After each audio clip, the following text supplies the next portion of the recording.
Hello, everyone. Good morning. Thank you for joining me once again at Comics Odyssey. We're going to look at Chapter 5, Week 5 of Understanding Comics. This one's all about line. I read this while on vacation and was a bit skeptical, so we'll be looking at a bit of an experiment I made that you can help participate in. He opens straight up by asking the question, can emotions be made visible?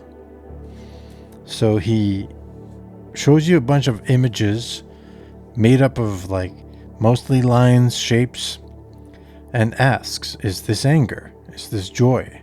Is this serenity? Tension, intimacy, madness, pride, anxiety. As I was looking through this, I found myself agreeing that yes, that looks like anger. Yes, this looks like madness, and so on and so forth. But I thought, would I guess those emotions if there wasn't a caption with a word telling me what the emotion is? Right? So I made an experiment and I drew something here. And I want you to look at this and in the comments below tell me what you think my emotional state was when I made this drawing. And then we'll see if how many of you got it right, or if you're all in the same, roughly in the same ballpark. And then we'll be able to test Scott McCloud's theory that invisible things can be made visible, like something that's loud, something that's rank. Can cold be expressed? About quiet? Sour? Warm? So this is the idea that the invisible can be made visible through the power of line. He goes through art history of the development, the development of this interest throughout art history. So, for instance, we have this famous painting of Munch's The Screamer, where he's not trying to depict a physical reality of a person screaming, or it's more to depict the emotion of that is being explored in the painting. Van Gogh did this as well. It's called Expressionism, and then culminating in Kandinsky, who was trying to express emotion through just through shapes, abstract shapes, and that sort of thing. It's an interesting idea. I'm getting a book here. This is a bit of a curveball for this topic, but I did read this book called The Mighty Wurlitzer: How the CIA Played America. It seems like crazy conspiracy theory and all that, but it's actually just straight up basic journalism. And he does discuss how... Is it here? Yeah. Discuss in Chapter 5 the cultural Cold War. Writers, artists, musicians, filmmakers.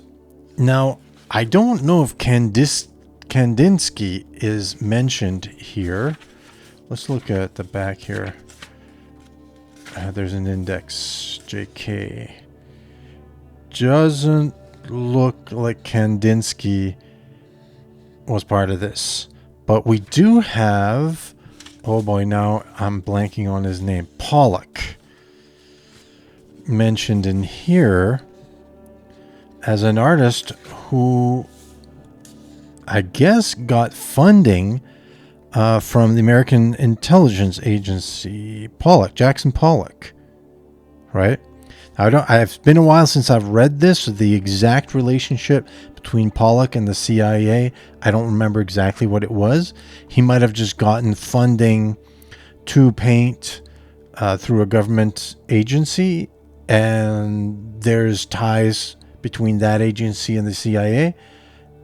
And so he kind of breaks that down about why there would have been an intelligence interest in the arts in certain periods of time, especially during the Cultural Cold War, where they were trying to show up the Ruskies as America being more free and a better nation and so forth. So interesting aside here, Kandinsky, not directly, but definitely contemporary modern abstract art, has some sort of connection with a possible, is possibly partly artificially contrived, this contemporary modern art movement. So something worth checking out for those of you who are of that persuasion.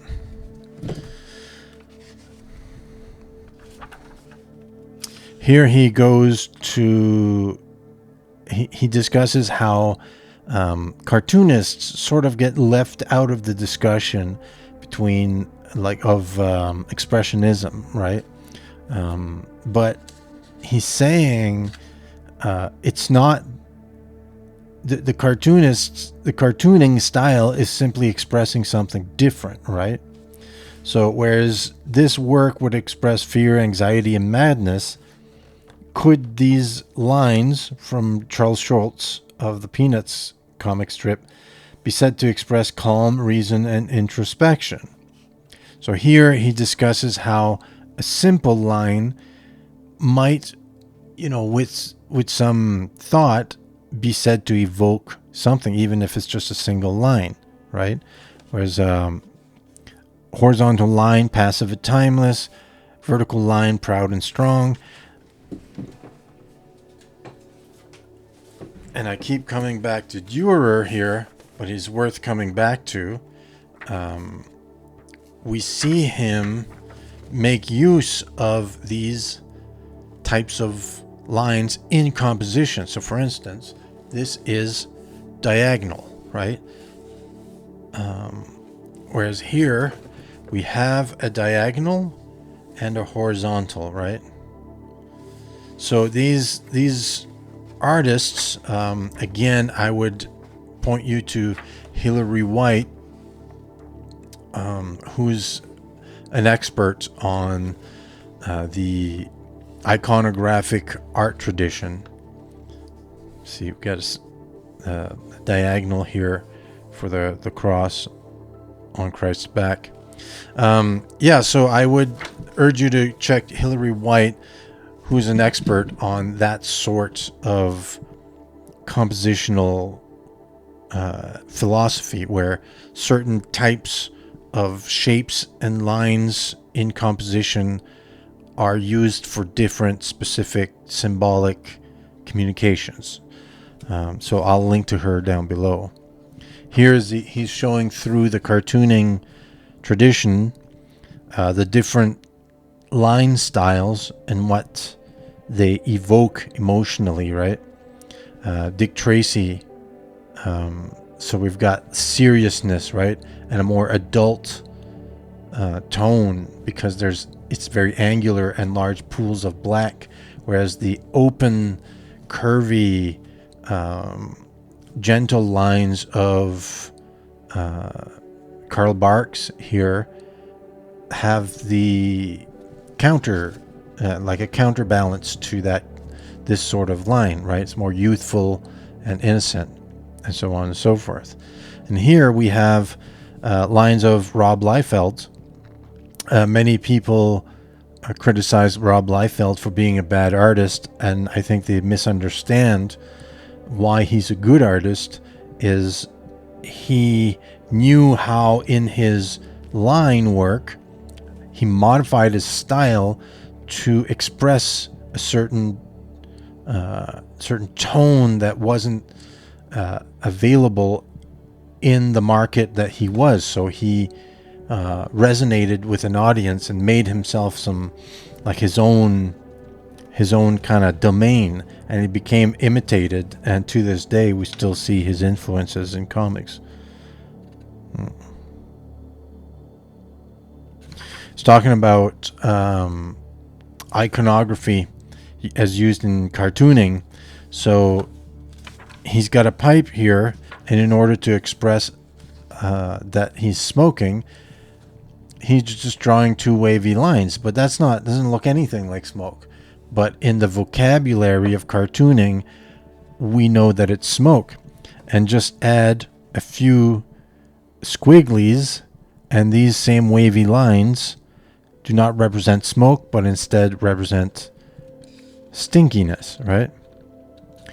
And so he's showing classic examples of this sort of cartooning language that we take for granted, right?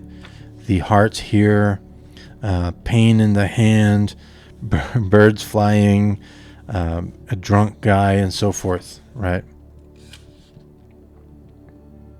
So he's pointing to how this is built in to human communication since ancient times, where a writing system that was pictorial evolved over time into an abstracted language that is similar to our ultimately abstracted, Roman alphabet phonetic.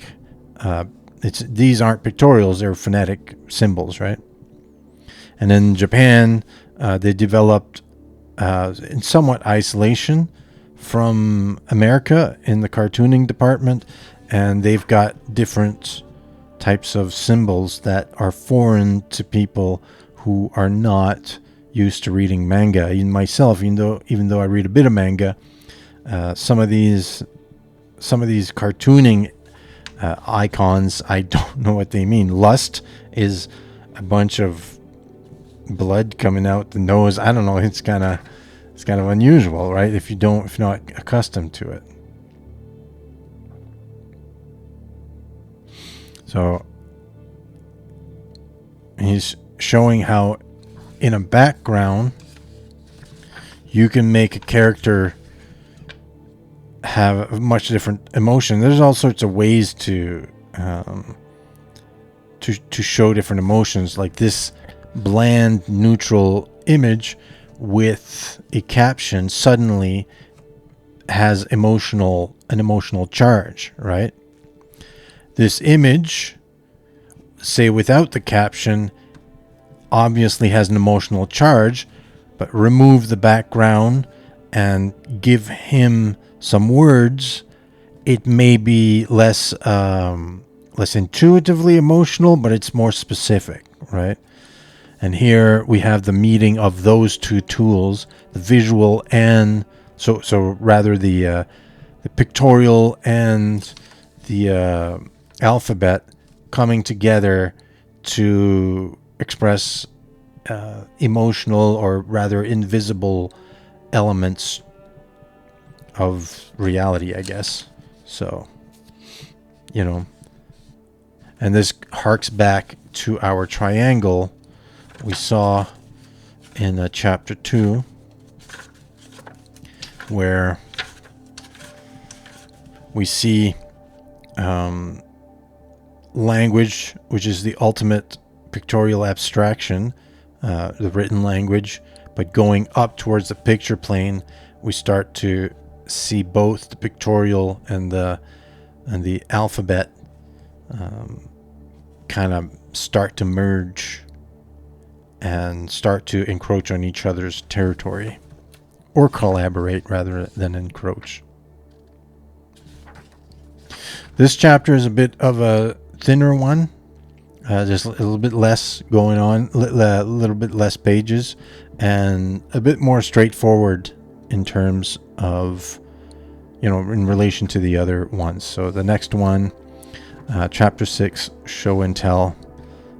Also an interesting chapter. I haven't read it yet. I'm trying to remember what it's about.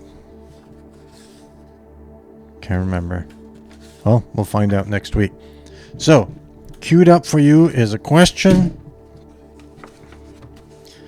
What emotions are being depicted in this sketch that I made? Leave comments below. I'll see you next time. Bye-bye.